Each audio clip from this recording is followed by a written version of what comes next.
4 है। इसका question number 1 है कि मान लीजिए त्रिभुज ABC समरूप है त्रिभुज DEF का, तो ABC एक त्रिभुज बना दिए हैं और DEF एक त्रिभुज बना दिए, ठीक है। ये दोनों आपस में समरूप है और इनके क्षेत्रफल क्रमशः 64 सेमी स्क्वायर और 121 सेमी स्क्वायर है। माने इसका जो क्षेत्रफल है, इसका क्षेत्रफल है 64 सेमी स्क्वायर और इसका जो क्षेत्रफल है 121 सेमी स्क्वायर है, ठीक है। अब देखिए, यदि EF बराबर 15.4 है, EF जो है यहाँ से यहाँ तक ये 15.4 सेमी है, ठीक हो, तो BC ज्ञात कीजिए।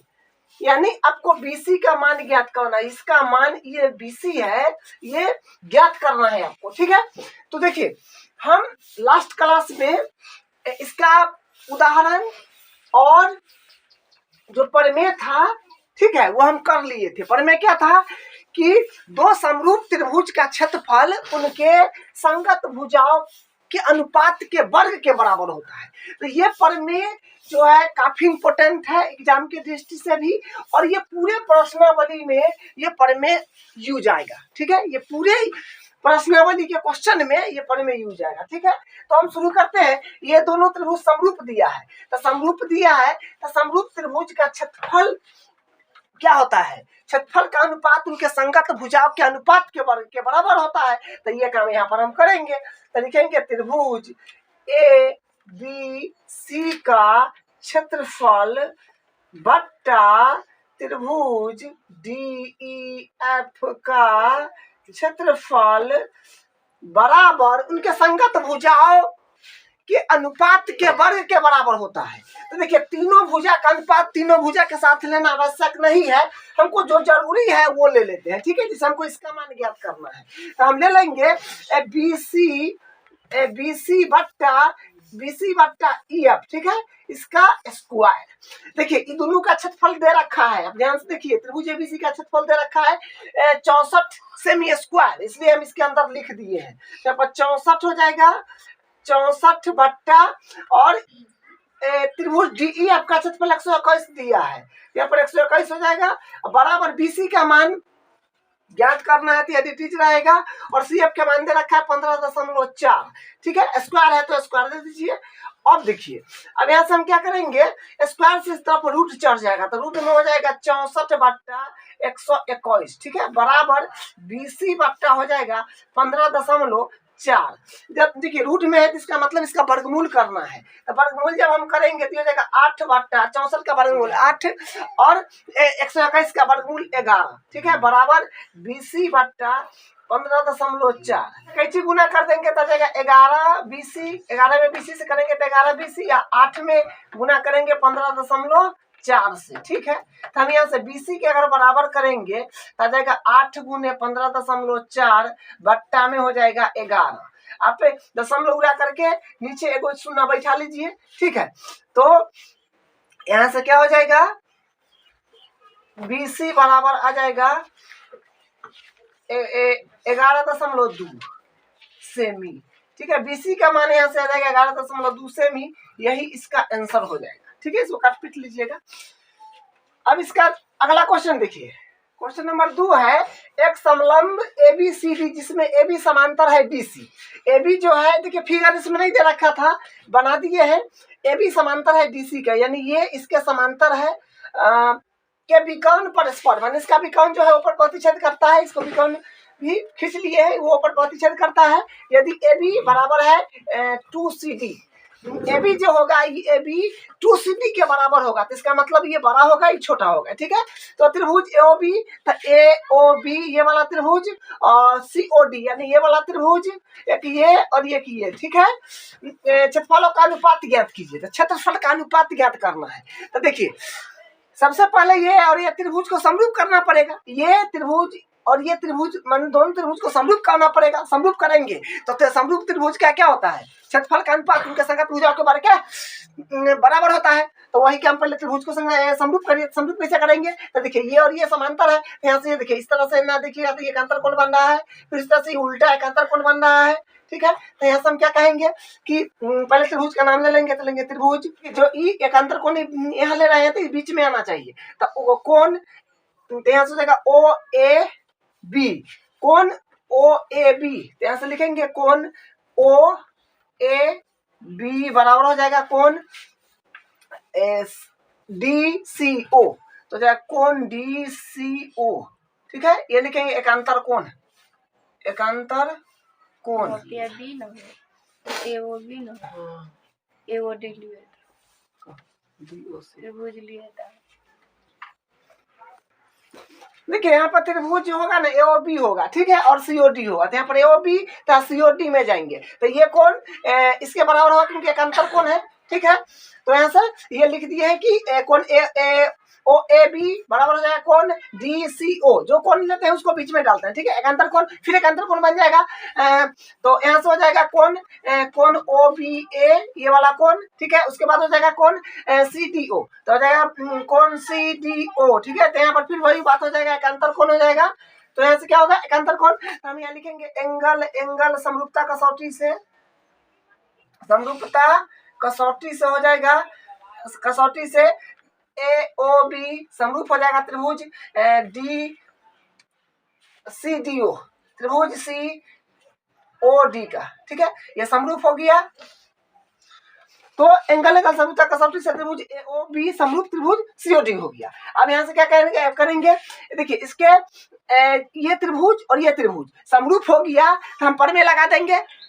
तो दो समरूप त्रिभुज का, दो समरूप त्रिभुज का क्षेत्रफल उनके संगत भुजाओं के अनुपात के वर्ग के बराबर होता है, तो ये पर में यहाँ से लगा देंगे, तो यहाँ से हो जाएगा एरिया ए ओ बी बट्टा एरिया सी ओ डी, ठीक है। ए ओ बी का क्षेत्रफल को हम शॉर्टकट में लिखना चाहेंगे तो लिख देंगे एरिया ए आर त्रिभुज ए ओ बी, ठीक है, एरिया त्रिभुज ए ओ बी का क्षेत्रफल और एरिया त्रिभुज सी ओ डी का क्षेत्रफल, ठीक है, ये बराबर का अनुपात बराबर हो जाएगा, इसका अनुपात इसके साथ ले लेंगे क्योंकि यही पूछा है, ठीक है। तो यहाँ से हो जाएगा नीचे पर क्या है ए ओ बी, तो ए ओ बी में हो जाएगा ए बी बट्टा सी डी, ठीक है, तो क्या होल स्क्वायर माने इसका स्क्वायर हो जाएगा। तो फिर यहाँ से क्या मिल जाएगा एरिया ए बी सी बट्टा एरिया सी ओ डी, यहाँ से हो जाएगा ए बी का मान है ए बी, देखिए यहाँ से ए बी का मान है 2CD, तो हो जाएगा 2CD बट्टा और सी डी का मान क्या है, सी डी का मान नहीं है तो इसको एडिटिव लिख देंगे, ठीक है, इसका स्क्वायर है पूरे का तो स्क्वायर दे देंगे, तो इसे ही कट जाएगा, यानी यहाँ से आएगा 4 आ जाएगा, ठीक है, तो स्क्वायर 4, नीचे कुछ नहीं थे मान लेंगे। तो अनुपात अगर पूछेगा तो 4:1 इसका आंसर नंबर 3 है। आकृति 6.44 में एक ही आधार BC पर दो त्रिभुज ABC तथा DBC बने हुए हैं। आधार एक ही बोला गया है, ये BC, इस पर दो त्रिभुज बना हुआ है, एक है ABC एक है DBC, ठीक है, बने हुए हैं। यदि ADBC को AD जो है ये ADBC को ऊपर प्रतिच्छेद करे तो दर्शाइए कि एरिया ABC बट्टा एरिया DBC बराबर होगा AO बट्टा DO। एरिया ABC बट्टा एरिया DBC बराबर AO बट्टा DO हमको ज्ञात करना है, ठीक है। तो सबसे पहले जो त्रिभुज के बात हुआ है उसका एरिया बट्टा ये त्रिभुज, ठीक है, ये ABC त्रिभुज का एरिया और DBC त्रिभुज का एरिया बट्टा AO बट्टा DO हमको बराबर लाना है, ठीक है। तो सबसे पहले जो त्रिभुज का एरिया क्षेत्रफल निकालना है वो त्रिभुज को हम सबसे पहले समरूप करेंगे, तो वो ये त्रिभुज है, ठीक है, जो एक ये त्रिभुज है और एक ये त्रिभुज है, ठीक है, जो ABC है एक DBC है। तो हम क्षेत्रफल निकालेंगे तो सबसे पहले क्षेत्रफल में होता है आधार गुने ऊंचाई, तो आधार तो BC बोल दिया है पहले से ही, आधार BC पर, तो लंब तो नहीं है, लंब इसको हम नहीं ले सकते हैं, तो लंब के लिए हम क्या करेंगे रचना करेंगे, तो यहाँ से एक रचना यहाँ से यहाँ तक कर देते हैं, ये लंब हो जाएगा। उसके बाद फिर इसमें भी रचना करना होगा लंब के लिए, ये रचना हो गया लंब के लिए, तो रचना में ये बात लिखेंगे, रचना क्या किए है लिखेंगे कि ए का नाम देते हैं एन, एक का नाम देते हैं एम, ठीक है। तो हम कहेंगे कि ए एन लंब बीसी तथा लंब बीसी खींचा। ये काम करना है रचना में। क्षेत्रफल निकालेंगे और ये त्रिभुज का क्षेत्रफल निकालेंगे, ठीक है। तो क्षेत्रफल निकालेंगे तो हम रचना से लंब हमारे पास आ गया जो ऊंचाई के काम करेगा, बीसी आधार हो जाएगा, ठीक है। तो सबसे पहले हम निकालेंगे त्रिभुज एबीसी का क्षेत्रफल। तो लिखेंगे त्रिभुज ए बी सी का क्षेत्रफल। तो फॉर्मूला वही होगा 1/2 गुने आधार गुने ऊंचाई। तो यहाँ से 1/2 है तो 1/2 हो जाएगा, आधार बीसी हो जाएगा, ऊंचाई हो जाएगा इस वाले के लिए एन। इसको हम मान लेंगे समीकरण 1। उसी प्रकार त्रिभुज डीबीसी का निकालेंगे क्षेत्रफल। तो लिखेंगे त्रिभुज डीबीसी का क्षेत्रफल। तो फिर क्षेत्रफल के लिए फॉर्मूला वही होगा 1/2 गुने आधार गुने ऊंचाई हो जाएगा, आधार गुना ऊंचाई। तो 1/2 गुने आधार हो जाएगा 2 गुने आधार बीसी फिर हो जाएगा, ऊंचाई हो जाएगा डीएन,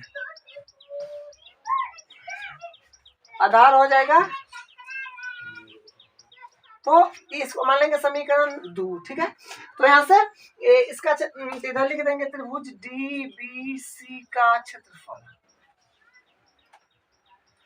त्रिभुज डीबीसी का क्षेत्रफल। तो इसी फिर 1/2 है तो 1/2 गुने आधार बीसी ही रहेगा, और डीएन क्या है, डीएन ऊंचाई हो जाएगा डीएन, ठीक है, जो रचना से किए हैं। उसके बाद हम देखिए बट्टा में लाना है ना, तो बट्टा में लाना है तो समीकरण 1/2 करना पड़ेगा। तो समीकरण 1/2 से समीकरण 1/2 कर लेंगे। तो यहाँ से हो जाएगा डीएम होगा, ठीक है, ए लंब जो है डीएम। समीकरण 1/2 से अपने पास आ जाएगा एरिया। देखिए इसी को शॉर्टकट में लिख देते हैं, एरिया त्रिभुज ए बी सी बट्टा एरिया। इसका मतलब यही हुआ कि त्रिभुज एबीसी का क्षेत्रफल, ठीक है। इसमें किसे लिखा हुआ है वही बात हुआ, या तो ऐसे लिख दीजिए या ऐसे लिख दीजिए। तो लिख देते हैं एरिया डीबीसी, ठीक है, बराबर आया हुआ है 1/2 गुने बीसी गुने एन। उसके बाद 1/2 फिर इसका भी है और बीसी इसका भी है और डीएम इसका है, ठीक है। तो यहाँ से ही कट जाएगा और यहाँ से ये कट जाएगा, तो यानी हमको क्या आ गया हो जाएगा एरिया त्रिभुज एबीसी बट्टा एरिया त्रिभुज डीबीसी के। देखिए ये आया है एन बट्टा डीएम, इसको मान लेंगे समीकरण 3।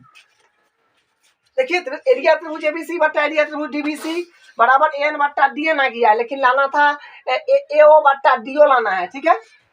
तो जो लाना है वो तो आया नहीं। तो देखिए काम करेंगे, ये त्रिभुज और ये त्रिभुज को हम समरूप करेंगे। समरूप नहीं करेंगे कि संगत भुजा का अनुपात क्या होगा, बराबर होगा। तो इसके बदला हम ये लिख देंगे, इसमें भी इसके बदला हम ये लिख देंगे, जिससे हमारा काम बन जाएगा। तब ये त्रिभुज और त्रिभुज को हम समरूप कर रहे हैं। तो लिखेंगे अब त्रिभुज ए ओ एन तथा त्रिभुज डी ओ एम में। तो यहाँ से आप देखिए ध्यान से, कौन ये जो इधर लंब है तो ये आ जाएगा एक, तो इसको पूरा नाम लिख लिएगा तो कौन ए एन ओ बराबर हो जाएगा कौन डी एम ओ, कौन देख 90 यहाँ लिख दिया बराबर 90। अब उसके बाद ये कौन और ये कौन जो होगा इससे साभिमुख कौन होगा, ठीक है। तो यहाँ से क्या हो जाएगा कौन ए ओ एन बराबर हो जाएगा कौन ए ओ एन। तो यहाँ से हो जाएगा कौन डी ओ एन, ये हो जाएगा शीर्षाभिमुख कोण, शीर्षा कोण हो जाएगा। और यहाँ पर लंब में हो जाएगा डी एम, ठीक है, यहाँ पर एम हो जाएगा। तो ये शीर्षाभिमुख कोण हो जाएगा। तो हम क्या कहेंगे एंगल समरूपता कसौटी से त्रिभुज ए ओ एन समरूप हो गया त्रिभुज डी ओ एम का, ठीक है। तो यहाँ से हम संगत भुजा का अनुपात ले लेते हैं। अतः संगत भुजाएं समानुपाती होती है, दो त्रिभुज समरूप होते हैं उनके संगत भुजाएं समानुपाती होती है और संगत कोण बराबर होते हैं। कोण की आवश्यकता नहीं इसलिए भुजा लिए हैं। यहाँ से हम कहेंगे कि ए एन बट्टा हो जाएगा डी एम बराबर और ए ओ बट्टा हो जाएगा डी ओ। इसको समीकरण 4 मान लेंगे, ठीक है। अब देखिए समीकरण 3 और 4 को देखिए, समीकरण 3 और 4 को देखिए।